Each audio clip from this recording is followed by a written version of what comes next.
Welcome back to History and Politics Chat, where I try and answer some of your questions about politics and about things that are going on in the world. Today is a really, really busy day, and normally I try and take a whole bunch of questions and sort of make a larger story out of them, which is one of the things I'm pretty good at. But today there is a big story that I feel like takes a lot of time. So I'm going to really quickly answer two of the questions that really seem to be burning for people, and then I'm going to go full bore into the major question of the day and why it's a major question today. So let me start first of all. People have been talking about how the Postmaster General, a man named Louis DeJoy, has apparently done an about face on the removal of sorting machines from major swing states and swing cities, and why he might have done that. So first of all, who is he? DeJoy is a major donor to the Republican Party. He was actually one of the people on the finance committee, placed on the finance committee in 2017. I'm not clear exactly what that means. Often you end up getting a name like that simply because you've given a lot of money and you can bring a lot of money in. I'm not sure that means he's I don't know, counting pennies in the basement. But the point is here, has been a fairly high ranking member of the Republican Party, and the members of the USPS board are also all Trump appointees at this point. Why that's the case is not exactly clear to me. I'm not at all sure that this is a problem associated only with the Trump administration. I think there were a couple of factors that went into that. I'm not going to speak to them now until I've done more research. But before you go, oh, this was yet Mitch McConnell yet again doing something nefarious. It may not have been. So, but the upshot of it is that the board, the USPS board, is now Trump appointees, and they have put in charge of the United States Postal Service. This guy is really a political operative. He didn't come through the ranks of the United States Postal Service as every other postmaster general has done for the last 20 years. And he doesn't really have any experience in this, except he has a lot of money in private competitors to the United States Postal Service, which many people, including me, by the way, think is a conflict of interest. So, I'm sorry, I just realized I didn't plug this machine in, so we'll see how I do here. I may have to get up and plug it in. I may not have enough battery, but so the question is, why did so he made a whole bunch of changes to the United States Postal Service, the way it operated, really in late July and early August. He's moved a lot of sorting machines. He's stopped overtime. He's changed the way that people do routes so they can't go back and get more mail. People have noticed large delays in delivery of packages and letters, and the implication and the understanding, especially from the things that Donald Trump has said recently, I mean, it's coming from the president, is that this is a deliberate attempt to stop mail-in voting.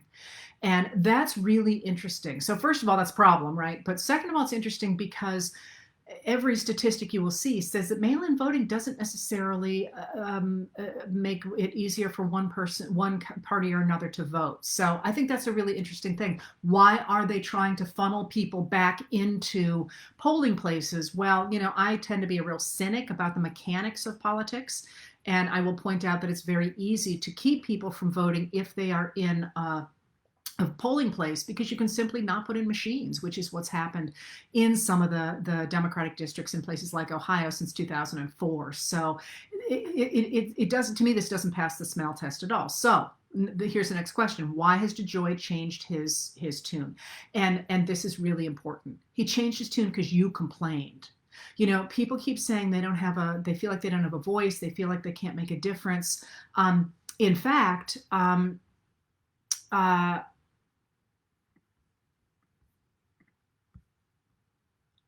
I'm sorry, I appear now. Oh, yes, I am live. I'm sorry, I've got two screens open here. I was going to say I'm no longer live, but I am. In fact, complaining mattered. It made a big difference. And the fact that states are now opening up investigations because it's a crime to slow the mail, your voices really mattered. And this is what democracy is all about, saying, stop it. We need the medications, for example, that rural areas depend on. That really mattered that people spoke up. So that's one of the reasons he's changing his tune. But, I keep saying for everything I do, there's always a but. Always watch what people do, not what they say, always. So he has said he's not going to make any more changes before the election. Great, right? To normal people, people who are operating in good faith, what that says is, oh, good, we're going to go back to the where we were, which was, had issues and needed to be fixed. We know that because before he came on board as the Postmaster General, the current Postmaster General prepared a number of letters to go to a number of states and territories saying, you got a real problem about the mail-in voting, you got to do something to up your game. And obviously that hasn't happened. It's the opposite has happened. So even if we went back to where we were, that would be a problem that would need to be fixed. But he didn't say that. That's what we might have heard. That's not what he said. He said he wasn't going to make any more changes. So, or he wasn't going to implement any more changes before the elections. So what that says to me is, if you will, trust but verify. How many of the sorting machines have already been taken? I mean, if he said he was going to take, I don't remember the numbers, it's in the letters. I think it was 791, but I'm totally pulling that out of somewhere in the recesses of my brain. And I write those very late. Well, if he's already removed 790, who cares about the one that's left? So what I would say to you about his announcement is trust but verify. What does that mean to say I'm not going to make any more changes? Are so many changes already in place that we're already in trouble? And a comparison I would use here, I was trying to think of how to tell you about this, because it's definitely a mindset. And so an example would be, and this is the way, by the way, that certain people operate. And it's something that lawyers always have to be on top of, and this is why contracts sometimes seem like they're incredibly detailed, but that's because they're trying to think of all the loopholes that somebody who's not operating in good faith could come up with. So here's an example. If I said to my students, you don't have to take the final, you would hear that as a student, and you would hear, I would be offering it that way, and I would expect it to be heard as in, you don't have to take the final, and there are no penalties for not taking the final. But I didn't actually say that. I said you don't have to take the final. And I could then turn around and say, well, I said you didn't have to take the final. I didn't say I wasn't going to fail you because you didn't. And that's the kind of mindset that somebody who studies politics always has to be in. What's the other side? And this is a case where it's like, I want to know what's on the other side of this. And maybe he's being completely honest and nothing has changed or whatever. I want to know that before I say, oh, we're good. So keep watching that and keep putting pressure on that. All right. So, and say we actually want to fund the USPS, and we want it actually to work. Lots of good stuff has come out about it lately, that, the idea that it operates at a loss is, first of all, nuts, because they're funding, healthcare 50 years into the future, which nobody else has to do. But second of all, it's a public good. Our military operates at an enormous loss, if you put it that way, but you don't see those same people saying, well, we got to get rid of the military because it is operating at a loss. So that's what's going on with DeJoy now, and what he's doing right now, to the extent I have seen it. As I say, I've just been out on the water. And the next question was about Susan B. Anthony. I'm sorry, I'm laughing because, oh, come on, really? But all right, I'm going to take this seriously. Why has Trump pardoned Susan B. Anthony? Well, Trump is not standing in very good stead right now with women, especially suburban women, and he has lost them in big numbers, and he needs them badly. But it's going to be really hard to make up the ground he's lost with them, because he's got so many people who've accused him of sexual harassment, because he's treated women in public the way he has. And I'm not really even talking about the policies, although they're there as well, but a lot of politics is emotion and the way people react to things. And a lot of women have been really turned off by the way Trump carries himself about women and the way he talks to them. When a woman, a female journalist calls him on something, he's belittling and he's nasty. And almost all of us, I'll tell you, have had bosses like that or had experiences like that. And we react very viscerally to it, I think. And what is he going to do to overcome that? He's not going to get a character transplant in the next 2.5 minutes, which is the way you would really address that. This is a really easy way to say, look, I'm doing something good for women and honoring the women's suffrage movement, even as I'm really not doing very, very well with women. Now, there's a couple of questions about this. So who is Susan B. Anthony? Susan B. Anthony is a really important symbol of the women's movement. And she's, I'll tell you a little bit more about her, but she is, as anything else, a symbol. And one of the things that's interesting about him picking her right now is that one of the big things that you're seeing in public discourse about women's suffrage these days is the fact that Black women have been largely written out of that story. And it's crazy to have written them out of that story because they are so incredibly important to it. So while you've got all these newspapers and radio shows, for example, talking about how important Black women were to the suffrage movement, you have the president going, "Oh, look, let's honor Susan B. Anthony, who's, white as white can be," right? And is this sort of old-fashioned symbol of that. Mind you, she wasn't necessarily an old-fashioned woman herself, and I mean her absolutely no disrespect. But the fact he is picking her now, it would be very different if he picked somebody like a civil rights war, an African-American civil rights, like Fannie Lou Hamer. I mean, if you don't know who Fannie Lou Hamer is, you ought to look her up, because Fannie Lou Hamer is like the symbol of America in many ways. But he's not picking her; he's picking Susan B. Anthony, and that says something. Susan B. Anthony's story is this. The women after the Civil War expected, and suffragists, by the way, there's suffragettes in Britain and suffragists in America. Susan B. Anthony and various other women who had been instrumental in pushing for African American rights after abolition as well, abolition of slavery as well, expected to be included in the body politic after the Civil War.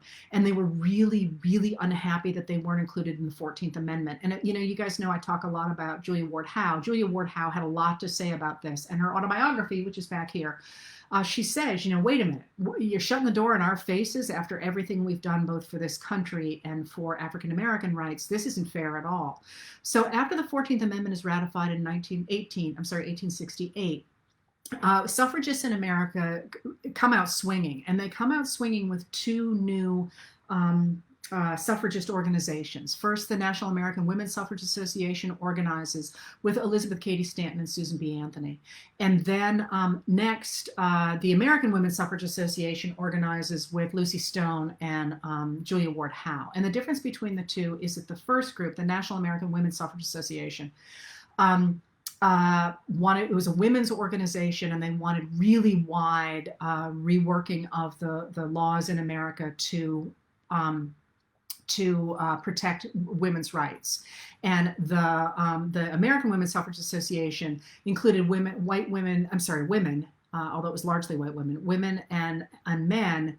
They allowed men to join as well, and they wanted only the vote, because their argument was that if you had the vote, you could get everything else. And they tended to be people like Howe, who really weren't looking for a massive reorganization of American society the way perhaps that Elizabeth Cady Stanton or Susan B. Anthony were. They were concerned because the fact they had no rights made it impossible for them to live what were really sort of middle-class lives. So, for example, Julia Ward Howe's really big issue is that her husband is abusive, and because children belong to the father, every time she tries to leave him, he's like, "Great, don't let the screen door hit you on the way out. You'll never see your children again." And she would like to have a say over things like divorce laws so that he can't take the kids. So that's the difference between the two. So what happens? That's in 1969. You often hear about in 1891, the two merge, and people often talk about that as being the crucial moment. In fact, the crucial moment to me is 1969, when they say, "Hey, count us too. We belong here as well."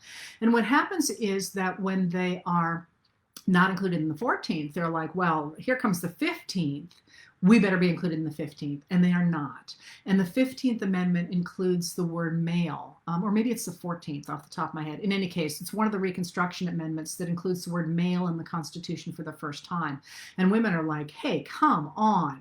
So after the ratification of the 15th Amendment in 1870, women who are interested in becoming members, officially voting members of the body politic, go ahead and they hold vote-ins for the presidential election of 1872, which is, by the way, a fascinating election in any number of ways.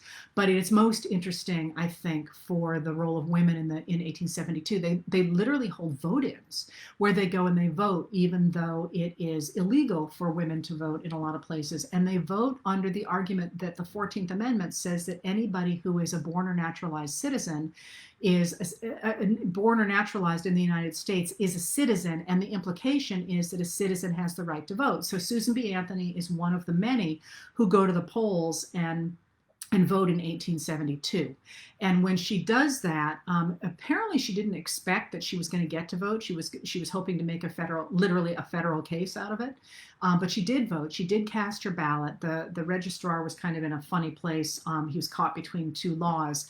And when that happened, she is accused of the crime of voting. And at her trial, she was not permitted to speak. And the jury, of course, was all male. And the judge had already written the opinions. So it was pretty much an advertisement for just how little say women had in their lives.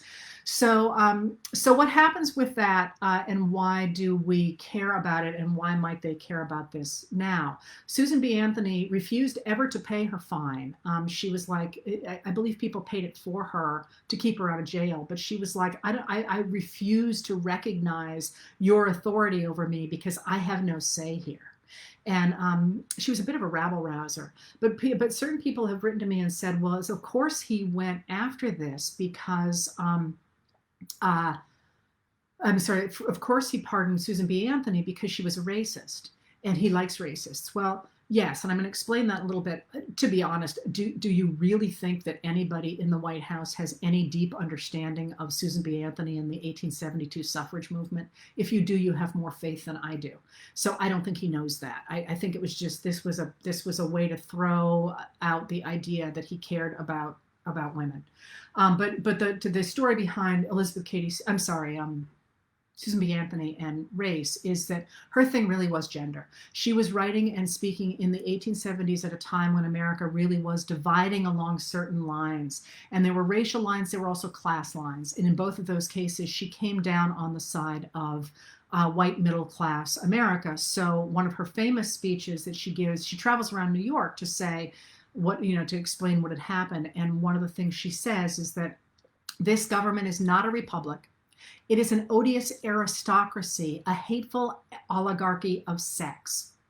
And this is the part that is often mispunctuated, but I think is a fascinating contribution to understanding American history. She says, an oligarchy of wealth where the rich govern the poor, an oligarchy of learning where the educated govern the ignorant, or even an oligarchy of race where the Saxon rules the African might be endured.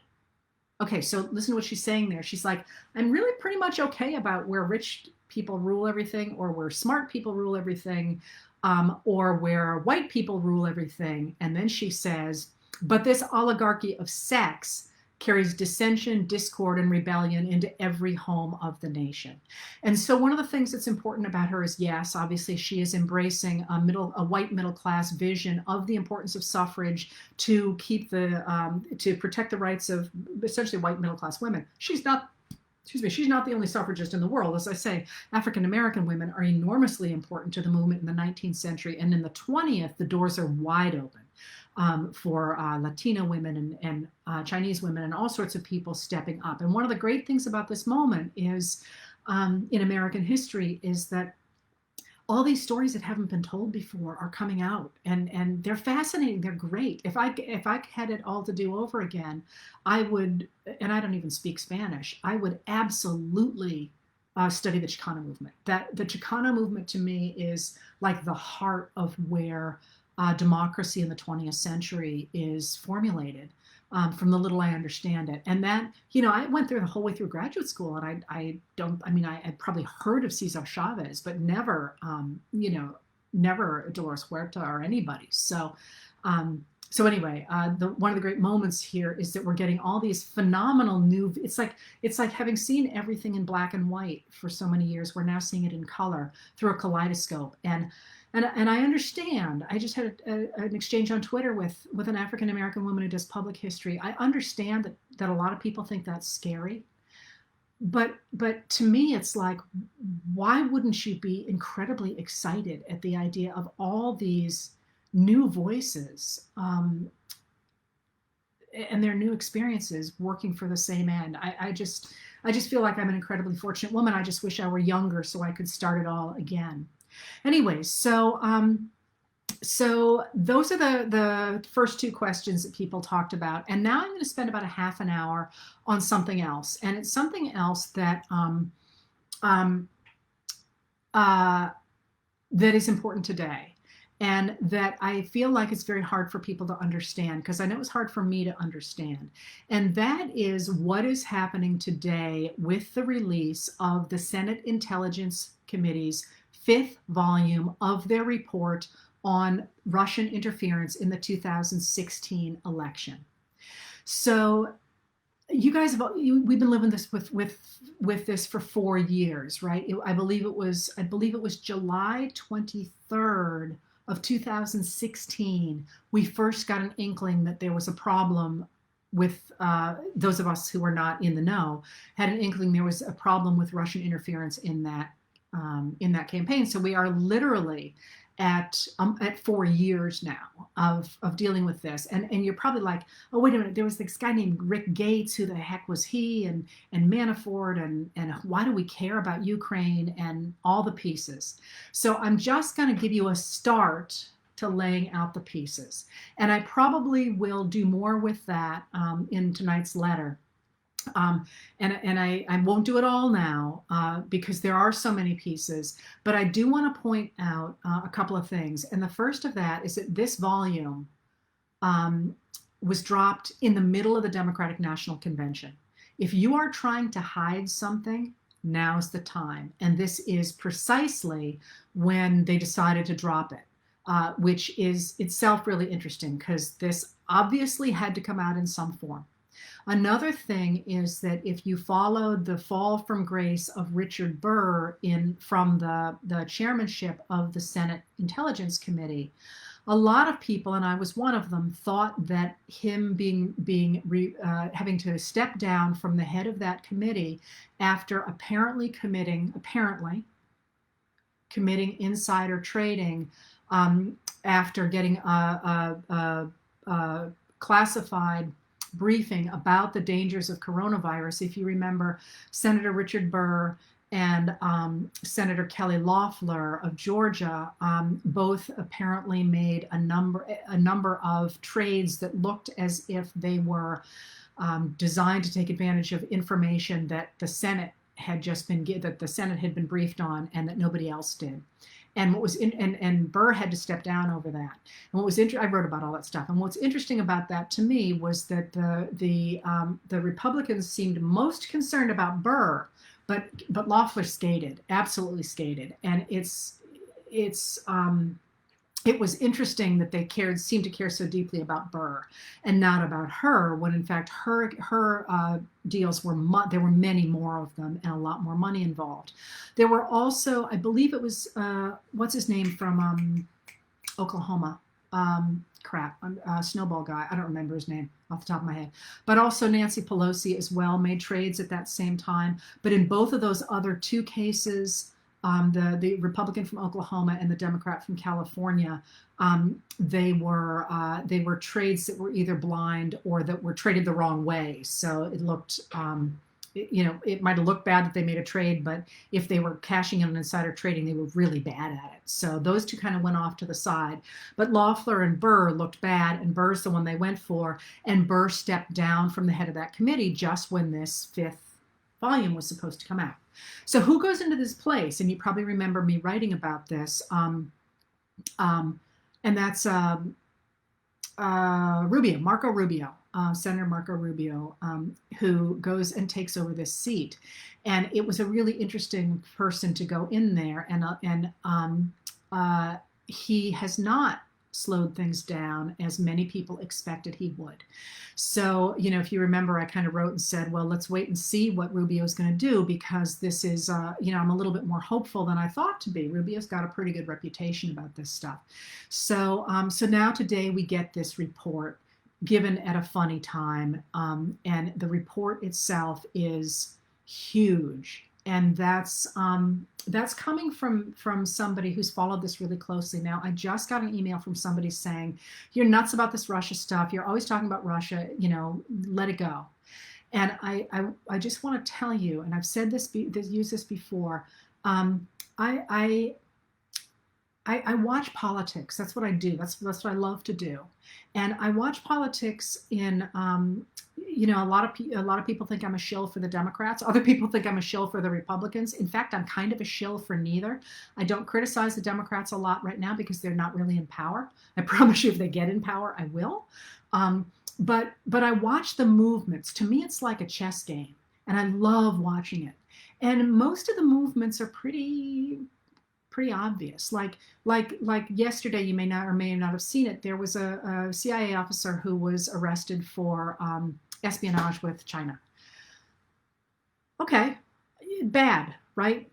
But it happens. It's like, I kind of let that go by because it's like, yeah, it sucked. But until I hear that he's given away the nuclear codes, this sort of thing happens. And I'll do that a lot with different parties. But in the case of Russia, in July in 2016, when that came across my newsfeed, I liken it to watching cement coming out of a chute to put in a foundation. And you've seen that. There's just stuff that flows by with, stones and dirt, and it's gray, and it just keeps going. There might be a little brown, it just keeps going. But like, if you suddenly saw a child's bright plastic dump truck in that, you would sit up and take notice. Or if you saw a carp leaping out of it, you would sit up and take notice. And much of what I write about that people like to read about is maybe a minnow jumping, or maybe it's a mackerel, but it's rarely a tuna, right? When this went by, the Russia stuff went by in July of 2016, I went, that's a child's dump truck coming out of a cement mixer. And where's the child, if you will? It's a horrible image to say, and that's not exactly the way I put it to myself. But it was different. It was big, and it was one of those things you can tell. And by the way, the Russia bounty story, by the way, is also a very big deal. And it's funny that that's not catching the traction it should. So that's why I've been hitting this the way I have. Because to me, it looks big. It looks big because not because of the players necessarily or anything, but because it appears to be an attack on our democracy. The same way Watergate was, the same way Iran-Contra was, the same way the secession in the South was in the 1850s, 1860s. It's an attack. That's what I care about, is democracy. So when I see that, I go, wow, now we got to pay attention. Okay, so that's why I care so much about the Russia stuff. And I follow it really closely. But it's hard, as I say, to figure it out. So what's going on here? Who are the players? Let's start here with Vladimir Putin, who is, and again, once again, big warning here. I am not a Russianist. I'm an Americanist. So I'm really good on America. I'm not good on any other country. I'm going to mispronounce all these names and everything because I've only read them. I don't speak Russian. And I'm going to give you an Americanist's understanding of what happened in Russia after the fall of the USSR, and that's the USSR was. I won't go back that far. The Union of Socialist Republics that made up the other half of the Cold War. When the USSR broke apart, which, by the way, is really interesting because one of the things that we don't give George H.W. Bush credit for enough, he was a Republican, by the way, is that he didn't triumph over that. Imagine what would have happened if an American president had been like, yeah, go, capitalism wins, you suck, it really would have caused incredible internal turmoil in those countries. And that first George Bush had been a director of the CIA, and he understood the implications of America's actions or inactions at that time. And you never actually give a president credit for the stuff that doesn't happen on his watch. I mean, similarly, we didn't give Obama, I certainly didn't give Obama credit for the fact we didn't have a pandemic on his watch, that they got stopped. And it was only the recent pandemic that made me realize that we've actually had pandemics since the 1980s. I'd never thought about it that way, but they've all been stopped. This one has not been. So we're all jumping all over Donald Trump, as we certainly should be. But all the other presidents probably should have gotten a notch in their cap, after Reagan, by the way, who didn't try to stop the AIDS epidemic until too late. Should get a feather in their cap for not having us dying at these kind of numbers. Anyway, so George H.W. Bush recognized the implications of not celebrating that downfall. And so he kept his hands off. And in that time, it's a really uneasy time, because what's going to happen?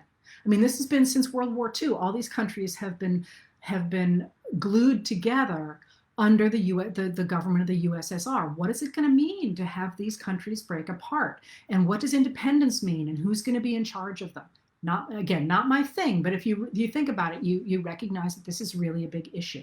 Well, one of the things that's going to happen is you're going to get the rise over time of Vladimir Putin, who had been a KGB officer. That is, he was an intelligence officer under the USSR, and he is an extremely bright man. Never make the mistake of thinking Putin is not a smart man. And he manages to rise up through the ranks to power. And one of the things that he is going to do is he's going to recognize that these, in my understanding, I'm way off my own turf here, but he's going to understand there's a lot of money to be made in this economic and political turmoil in the regions that used to be satellites of the USSR. And as the different places are struggling for, especially Russia, by the way, is struggling for stability, he is going to start to step in and form a form of oligarchy, and a form of oligarchy that involves enormous economic corruption. Now, that comes across America's radar screen in a really big way about in 2004, when an American journalist named Paul Klebnikov is murdered in Moscow. Paul Klebnikov was the bureau chief for Forbes, as I recall, in Moscow, and he starts writing books about the rise of the oligarchs in the region. He's American. His extraction was Russian, but Paul Klebnikov was an American. But he believed in Russia, and he believed in the democratic project in Russia. And when he saw the rise of oligarchs, he wrote about it. He wrote a book about it. He also, as I say, wrote a number of articles about it. And he was murdered in 2004. Nobody was ever brought to justice, and it was a particularly awful story, as you can imagine, knowing some of the other stuff that Putin does.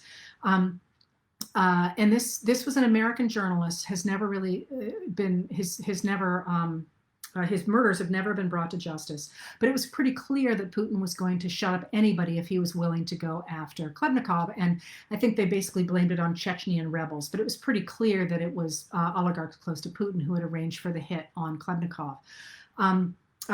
Probably ought to do a disclaimer there. I went to school with Klebnikov. He was a year behind me. We were not close, but actually had a couple of classes together. He was a very bright guy.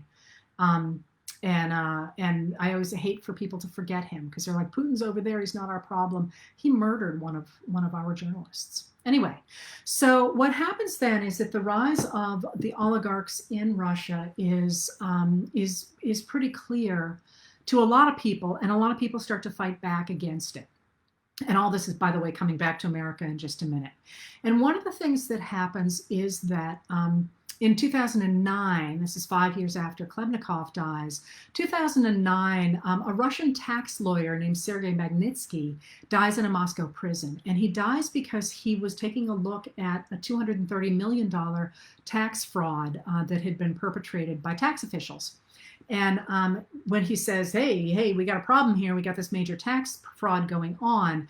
In fact, officials under Putin say, well, you're the one who committed it, and they arrest him for doing that. And while in prison, he was terribly ill and was denied medical treatment. And then after almost a year in prison, he apparently was beaten to death while he was in custody. And when that happened, an American-born businessman who had worked closely with Magnitsky, a guy named Bill Browder, a name you might have seen around, publicized the case, and he tried to lobby American government officials to do something about it. And what they did is in 2012, we get the passage through Congress and signature by Barack Obama of what's known as the Magnitsky Act. And the Magnitsky Act is an attempt to sanction anybody who is assaulting human rights in Russia and freeze their assets and make it so they can't do business in America. It's one of the first places we get an attempt to sanction what's going on in Russia. All right, so that's all out there, okay? So that's sort of the setup that we've got Putin rising and consolidating oligarchy over his part of the world, and increasingly not wanting those satellite countries to break off and join the European countries who are offering them a more democratic way of being and an inclusion in that economy. And so the countries that sit in between the two are in a special trouble. And guess which country sits there? That's going to be Ukraine. All right, so now let me jump back a little bit and go who the players are in America. So if that's what's going on in Russia over there, and this is in the 2000s, Barack Obama's in power. Maybe a lot of people aren't paying attention to what's happening in power. He's president, not paying attention to what's happening over there because we're fighting about the Affordable Care Act and all that kind of stuff, and the Tea Party and all that. What's happening is there are a number of other players, and the ones that you care about right now are Paul Manafort, Roger Stone, and I'm going to mention the name Lee Atwater just because some of you may remember that name. So who are these guys? Paul Manafort, Roger Stone, and Lee Atwater. They are political operatives in America who get their start under Richard Nixon. And Atwater I've talked about before. He's the guy who gives the vile quotation about how in this day and age you can't use the N-word, so instead we talk about busing and we talk about taxes, but everybody really knows what we're talking about. If you want to read that, you can Google it, but I won't give it more traction than that. So, but Atwater's gonna die of cancer, and before he dies, he's going to explain what he's done, and he's going to talk about the Southern strategy that we talk about, the business of switching the Republican Party from the defending black rights to trying to take in the white Democratic Dixiecrats, and that's really kind of Atwater's baby. So I put them in these three guys, even though he's long gone, because I want you to kind of get a sense of who Stone and Manafort are, because they're still back around. All right, so I'm sorry, I just saw Bill Browder flash by. I mentioned you might have seen his name. If you're on Twitter, periodically Russia tries to get him arrested and extradited back to Russia, and he fights that again and again. And it's kind of interesting to follow Browder and what he's doing. Anyway, so who are Manafort and Stone then? If that's who Atwater is, who are Manafort and Stone? They're also Nixon guys. Stone actually has a tattoo of Nixon on his back. And these are the same guys that you're hearing about elsewhere. Okay, so what they do is they were political operatives, and in 1980 they form a political consulting group called Black, Manafort, Stone, and Kelly, also known as Black Manafort, although that it also includes Stone and later on a guy named what's his first name? Anyway, Kelly. So these guys are a lobbying firm, and they begin, by the way, to work with Ronald Reagan. It's one of the first campaigns they work on, but they're going to go on and do other campaigns, most notably It's Roger Stone who's behind the Brooks Brothers riot that stops the counting of the ballots in Florida's county, the questionable county, in 2000. It's actually Stone who's in charge of the Brooks Brothers riot. So you will often see people say it was a spontaneous riot. No, it was Stone who went down there. If anybody's interested, there was a reporter, I think from the Miami Herald, who did a number of interviews with Stone and really actually was on the Stone beat for a long time. And you can Google Stone and Florida and Brooks Brothers and her. Usually her articles will come up. They won't always. Sometimes I find that they seem to disappear, but then they come back. I've cited them in a number of things I've written. I don't now remember what. I think probably they're in, at least some of them are in the latest book, How the South Won the Civil War. But I've also put them in articles as well. You should just be able to Google it and something will come up. But anyway, if you're interested on the Brooks Brothers riot and Stone, you can read about it in his own words. And one of the things he says is that one of the things he loved about Nixon was that Nixon never stopped fighting. Like you fight till the end. And one of the things he said about the Brooks Brothers riot was that the Democrats under Gore made the mistake of having highfalutin ideas about defending the Constitution and defending the democratic process, whereas he understood it was simply a fight to the death, and that's how he was going to win, and that's obviously what happened. All right, so that's who Roger Stone is, and Paul Manafort is his partner. He's also a political operative and a political consultant. And one of the things that this consulting firm does is it begins to consult with foreign governments, especially foreign governments that are famous for repressing democratic votes, for being they actually, I believe they called them for a while the torturers lobby, believe it or not, trying to kind of clean up guys who are bad. And that was kind of became their MO. So now why do we care about any of this? Like, okay, so because in 2006, I think it was 2006, is that right? 2006, 10 years. Yeah, 2006. Paul Manafort began to work for a Ukraine politician. Now, Ukraine was in this realm of, are we going to go join with the European Union, or are we going to in NATO, or are we going to switch and join with Putin and Russia? And Ukraine pretty clearly wanted to go with Europe. And so Paul Manafort starts to work with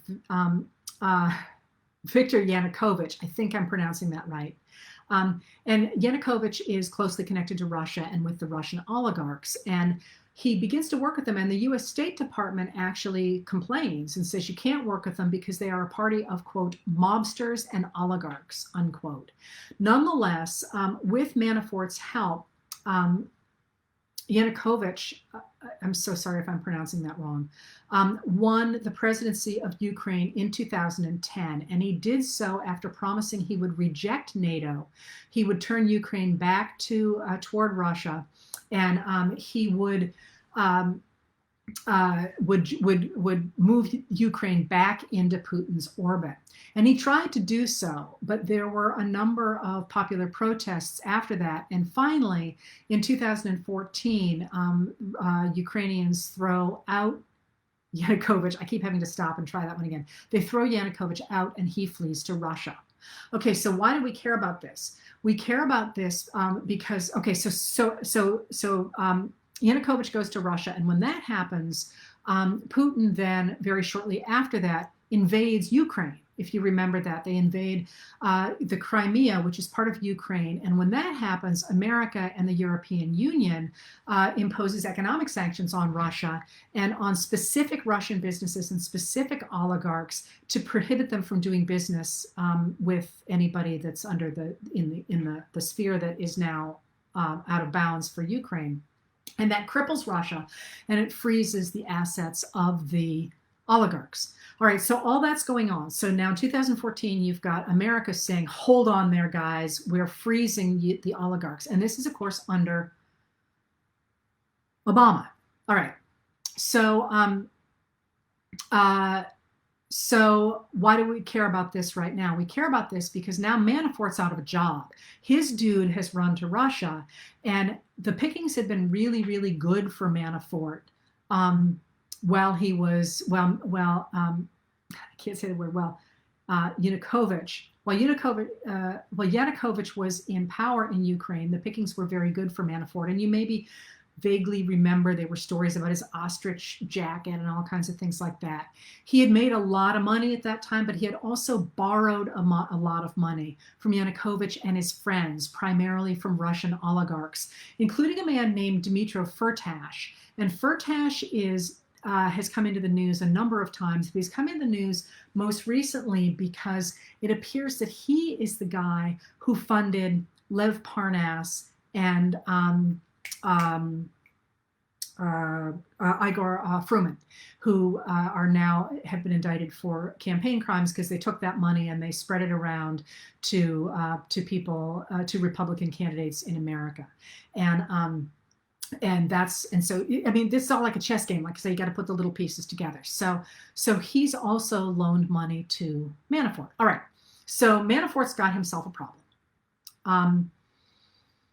All right. So now let's go back to the Senate thing. I hope this is of use. I know it's really confusing, but it actually does matter, and I will bring it around full circle when I finish. And that's that.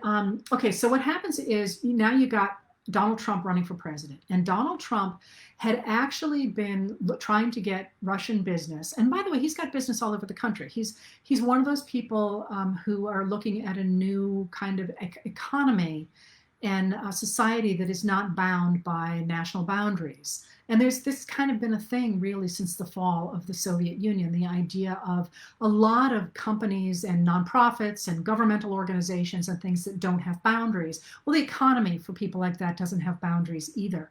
So he'd been looking for Russian business since 1996, but his contact with the Russians just went off the charts in 2008. And look at the timing here, because Russians began to pour money into Trump's American properties at a time when nobody else was interested in working with Trump because he had declared so many bankruptcies. And how do we know this? We know this because in September 8th, I mean, we know for not a lot of reasons, but one of the ways that this really jumps out is that in 2008, Don Jr. was actually talking to a golf reporter. And by the way, I know I'm all over the place today. By the way, you want really great reporting, watch the sports reporters, because they have got to, we all know how the game of golf is going to come out. Somebody's going to get the ball in the hole more quickly than somebody else, and they're going to win. So if they're going to be good reporters, and the same with baseball, like it's the same plot every single time, they have to be able to dig deep and tell a really interesting story. So some of our greatest writers come out of the sports genre. And this is one of those things where a golf reporter, you might say, oh, golf reporter, who cares? Well, golf reporters are good. A golf reporter, I was talking to him about, where's the money come from this? And in September 2008, Don Jr. told him, quote, Russians make up a pretty disproportionate cross-section of a lot of our assets. We see a lot of money pouring in from Russia. And that would make sense. 2008, remember, America's crashing and because of the subprime scandal and all the stuff that went on in 2008. But Russia's fine, and they're bringing in a lot of money to the Trump organization. And that's not the only time that the Trumps talked about it. And there's a reason for that I don't really have time to go into, that it makes sense for people to pour money into real estate. There's different reporting requirements for real estate purchases than there are for virtually anything else. So it makes it a really easy way to move money around. You can tell I'm being careful with the words I'm using here. All right. So we also know that Trump had really wanted to have a hotel in Moscow. A lot of money in Moscow with the rise of these oligarchs. And he took the Miss Universe pageant to Moscow in 2013. And a lot of this is now in this document that was released today. All right. So then why do we care about this? We care about this because Roger Stone, back to Stone is advising Donald Trump's presidential campaign, and it's not going well. If you remember, in the spring of 2016, lots of Republicans weren't signing on board, and people are saying he's a joke, and it's not going well at all, and things are not looking good. And Manafort's unemployed. So what happens is that Roger Stone, and by the way, Stone, I don't think he was officially I think he was unofficially advising Trump, but I could be wrong about that because this is off the top of my head, and I don't have my notes in front of me. Manafort begins to help out with the campaign in March 2016. And when he begins to help with the campaign, things begin to change in a hurry. And we have some material about this from, let me see if I can find it here, from um, Steve Bannon. When Steve Bannon began to talk about this, he was absolutely scathing about how badly the campaign was doing until they brought in Paul Manafort. And Paul Manafort's going to come in on June 20th, but he's sitting around and helping before that. All right, so one of the things that we learned from the Bannon interview was that one of the guys that Manafort had worked with pretty thoroughly in Ukraine was a guy named Konstantin Kilimnik. And you're going to hear more about him in just a minute, because a lot of this came out before. All right. I mean, it came out today. All right. So what happens is that the campaign is on the rocks, and Manafort is brought in to be helpful. But he's not anything official yet, in March of 2016. And in June of 2016, June 9th, that's when there was that infamous Trump Tower meeting. And it was the Trump Tower meeting between Donald Trump Jr., Jared Kushner, and a number of other people, including a woman who now, as of today, we expected that she was involved with the Russian intelligence services. But the document from today suggests that, in fact, she was she very certainly working with Russian intelligence people. And they are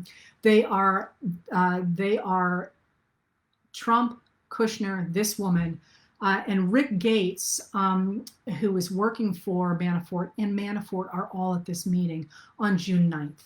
And if you remember this, you will remember that the testimony about what happened at that meeting suggested that the Russians suggested that they might have material that would smear Hillary Clinton. And that's when Don Jr. says, if it's what you say, I love it.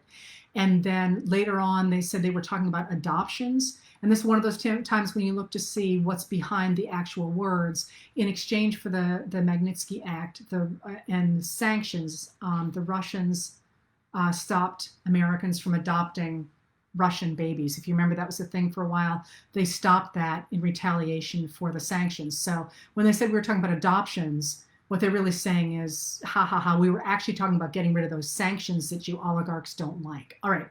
So basically after that, that's on June 9th. And then 3 days later, on June 12th, Julian Assange said that WikiLeaks had damaging information on Clinton and would release it. And then on June 20th, Manafort officially becomes Trump's campaign chairman. But interestingly enough, Manafort did not take a salary. He was working for free. All right, that's always interesting as well. Okay, so now we got that all going on. And then, so like all this happening, and you know, I'm going about my life like no one's seeing this. Like this is a private meeting and all that. Although there was a really interesting story in one of the computer magazines, which is actually what tipped me off to what was going on about computer traffic. I should see if I can find that someday. Anyway, no one is really paying attention. And then this was the thing that surprised everybody. The Republican National Convention met between July 18th and July 21st of 2016. And when they met, they abruptly changed a plank in the platform. And that plank in the platform that had called for arming Ukraine to fight off Russia, they watered it down, virtually, changed the entire thing to favor Russia, to pull away the support for Ukraine and to instead basically say Russia can come in. And I remember when that happened, and we were, anybody following the platform as we were like, oh, wait, what just happened here? Because the Republicans have been absolutely anti-Putin. What just happened here? And there was a woman on the campaign, I'm sorry, on the platform committee, who suggested that the order had come from Trump himself. Now, that's not true. There's no suggestion it did, but it's pretty clear that somebody with some power had come to the people writing the plank and said, we need to change this plank. Now, the rest of the platform, if you read it, is absolutely boilerplate movement conservative stuff. And then that one plank changed. So a lot of people are like, their ears were going up. All right, so what did we learn today? So this happened, and then of course um, uh, the here we go. Uh, um, uh, we know from a number of different sources that that in fact the Republican the Trump campaign knew that through Roger Stone knew that that WikiLeaks had material from the DNC and that they were going to dump it. And that now we know that that material had in fact been hacked by Russia's GRU, the intelligence arm of the Russian military.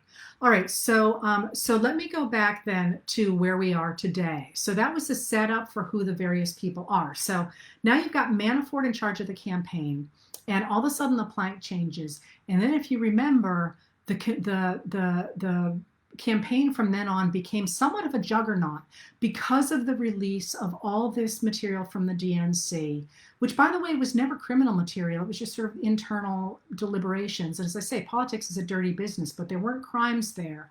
What there were was embarrassing stuff. So there was that unsettling stuff from the DNC, and then there was just sort of one drop after another of information. Most notably, almost immediately after, on October 7th, the Billy Bush tape came out about Trump sexually assaulting women. Within 30 minutes, a new avalanche of material came out, and now we know how that happened. I don't have much time off, so let me call up for you what we learned today, because it was really quite eye-popping what we got today. So we learned today from this this I'm laughing because I got into all kinds of trouble yesterday for calling Billy Porter young. Stephen Stills is 75, so one of the things that's up on my computer is how old Stephen Stills is. So we learned a number of things today with the release of the new Senate intelligence report. Now let me tell you what's going on with that. So what happens is there's increasing numbers of contacts between the Trump campaign and different Russian figures, and I haven't told you about all of them, and I could explain why there are problems with some of the wiretapping of Carter Page and all that. But what matters is that the FBI begins to investigate to see if there's anything untoward happening. And in the process of investigating, they uncover a lot of material that's really pretty problematic, including the fact that after Trump is elected, General Michael Flynn, who is acting as National Security Advisor to Donald Trump at the time, has had some has had some conversations with the Russian ambassador to the U.S., a guy named Sergey Kislyak, that suggests that he is undermining the Obama administration, which is a big no-no.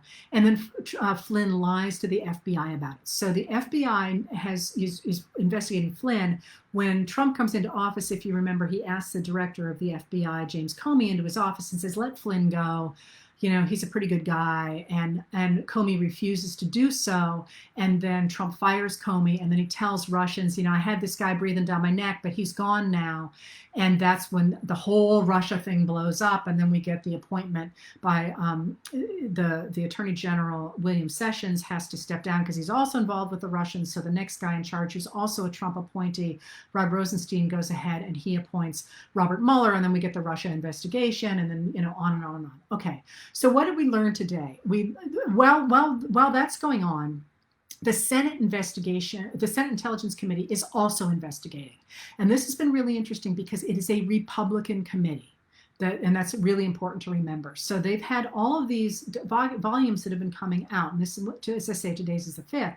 But the previous 4 basically said, yeah, the FBI was right. If you read them, and I actually did, maybe not all the testimony, but certainly went through them all. They're basically saying, yeah, we're on board with whatever the FBI did.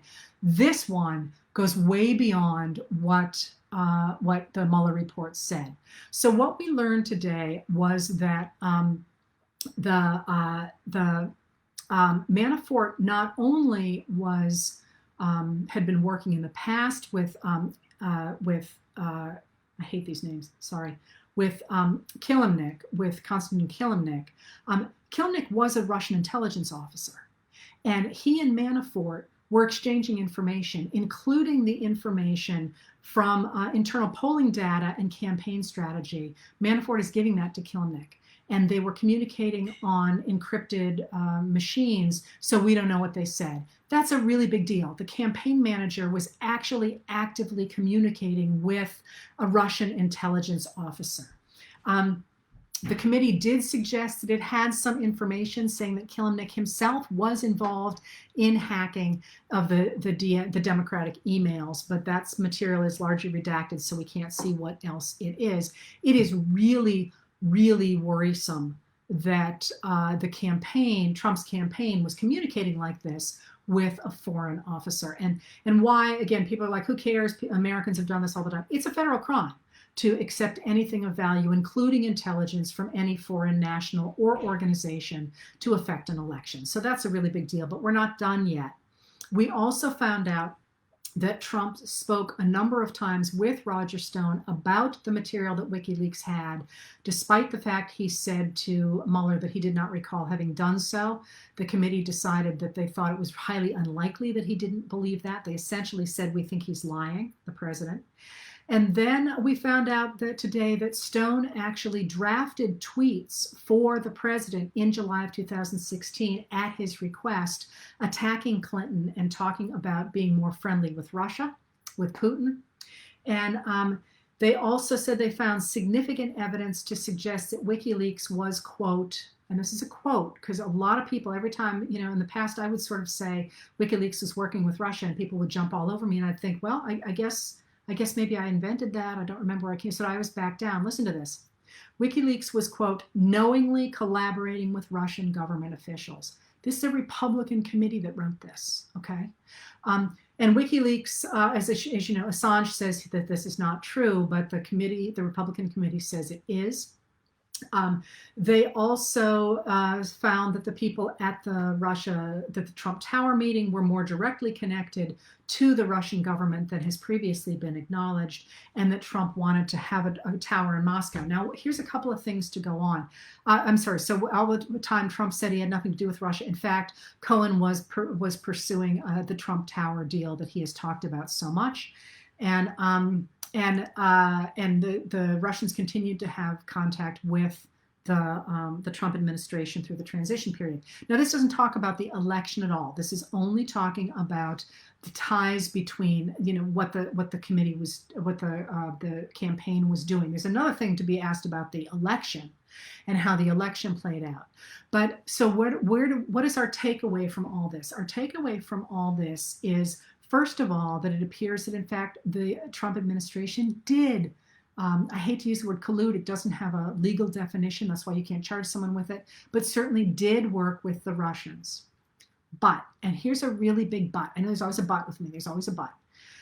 What the committee went on to say is that while it is clear that the transition team, and they single out George Papadopoulos, wanted to be working, sort of at the behest of the Russians, that in fact the Russians pretty much considered them, as they call it in the intelligence business, useful idiots. That the real issue was that the people who came in were so unsophisticated, they didn't understand they were being used.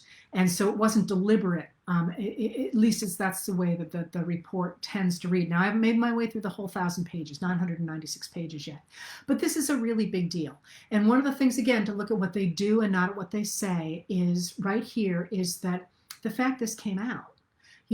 Marco Rubio instantly went forward and said there's no evidence that the Trump campaign did anything wrong. Well, in fact, that's directly contradicted by the document itself. So what's he up to? He's up to the fact he's a senator who is in charge of the Intelligence Committee. He knows this material is there. He's written reports saying this material is there, but he's also playing to the audience in the White House, who he knows he's never going to read the report. So he's saying there's nothing really there. And you'll see that there's an appendix at the end of this document that almost looks like it's written by William Barr, who's trying to claw some of this back. And the Democrats have their own appendix. Read the material itself. Don't listen to the spin that people are putting on it, and see what you think about that. But here, for me, is the real kicker. A lot of this was material that doesn't surprise me. Like I said, I've been following this really closely. And to me, and now I'm going to pause from everything I've just told you and give you opinion. This is not based in fact. This is based in my opinion, my ideas about the way the world works. And then I'll go back to fact in just a second and call it a day. My opinion is I get this. I get how you got into this, not you, how operatives got into this problem.